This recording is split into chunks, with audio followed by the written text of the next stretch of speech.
আশা করি ভালো আছেন। মামুনস ইডিউ ইনফো চ্যানেলের পক্ষ থেকে আপনাকে সবাইকে স্বাগতম। বন্ধুরা, আমার আজকের আলোচনার বিষয় হচ্ছে ডিজিটাল মার্কেটিং।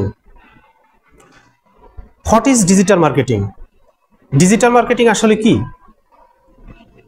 আমরা সচরাচর শুনে থাকি ডিজিটাল মার্কেটিং। যারা নতুন ফ্রিল্যান্সার হতে চায় প্রায় অনেকেই ডিজিটাল মার্কেটিং প্রথম চয়েস থাকে যে ডিজিটাল মার্কেটিং শিখব।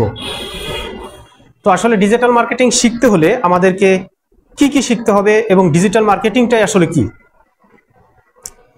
ডিজিটাল মার্কেটিং হলো অনলাইনে বিভিন্ন ডিজিটাল চ্যানেলের মাধ্যমে পণ্যের পরিষেবা বা ব্র্যান্ড প্রচার করা।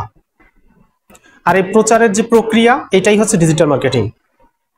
এটি ট্র্যাডিশনাল মার্কেটিংয়ের তুলনায় সাশ্রয়ী, অধিক ফলপ্রসূ এবং নির্দিষ্ট টার্গেট অডিয়েন্সদের কাছে খুব সহজেই পৌঁছানোর একটা সুযোগ থাকে।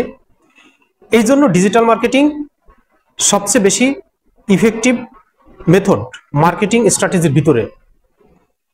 আসলে আমরা যদি ডিজিটাল মার্কেটিং কি এটা জানতে চাই, তাহলে আমাদেরকে সবার প্রথমে বুঝতে হবে যে ডিজিটাল প্ল্যাটফর্মগুলো ব্যবহার করে অনলাইন বা বিভিন্ন টেকনোলজি ইউজ করে Google, Facebook, YouTube, Instagram, email ইত্যাদি মাধ্যমে পণ্যের প্রচারণা করা এবং টার্গেটেড অডিয়েন্সদের কাছে একদম স্পেসিফিক বয়স ভেদে, লোকেশন ভেদে, ব্যক্তিবর্গের কাছে আপনার পণ্যের প্রচারণা, এই যে প্রক্রিয়া, এটাই ডিজিটাল মার্কেটিং। আসলে ডিজিটাল মার্কেটিং এর সুবিধা কি? ডিজিটাল মার্কেটিং এর সুবিধা হচ্ছে সাশ্রয়ী, অর্থাৎ তুলনামূলকভাবে কম খরচে বেশি লোকের কাছে পৌঁছানো যায়। এই জন্য ডিজিটাল মার্কেটিং খুবই জনপ্রিয়। যারা ফ্রিল্যান্সার নতুন হতে চায় বা নতুন ফ্রিল্যান্সার যারা, তাদের ডিজিটাল মার্কেটিংটা আসলে ফার্স্ট চয়েসে রাখা উচিত। কেননা ডিজিটাল মার্কেটিংয়ের খুব সহজেই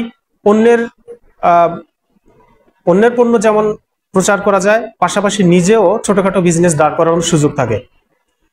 বিশেষ করে অ্যাফিলিয়েট মার্কেটিং করে খুব সহজেই আপনার একটা ভালো একটা অবস্থায় যাওয়া সম্ভব।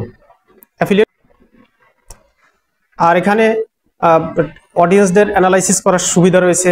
আর সবচেয়ে বড় সুবিধা হচ্ছে রেগুলার এনগেজ থাকা যায় টার্গেটেড অডিয়েন্সদের সাথে, বা টার্গেটেড অডিয়েন্সদের কাছে খুব রেগুলার, দৈনিক, টাইম টু টাইম একেবারে এনগেজ থাকা যায়। সেটা সোশ্যাল মিডিয়ার মাধ্যমে হোক, ইমেইলের মাধ্যমে হোক বা ইউটিউবের মাধ্যমে হোক, খুব একদম রেগুলারই এনগেজ থাকা সম্ভব।